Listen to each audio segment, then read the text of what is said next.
Cosmetic pigments are coloring agents used in makeup products such as nail polish, lipstick, eyeshadow, lip gloss, soap, and other cosmetics. These pigments are quite expensive and not easily available in local markets. Today, I will show you that these pigments can be made at home in an easy and fun way using easily available ingredients at home. So let's get started.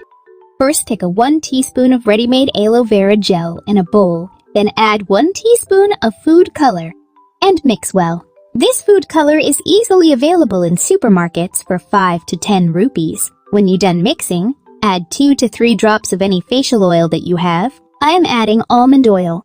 Now add 1 tablespoon of baby powder or starch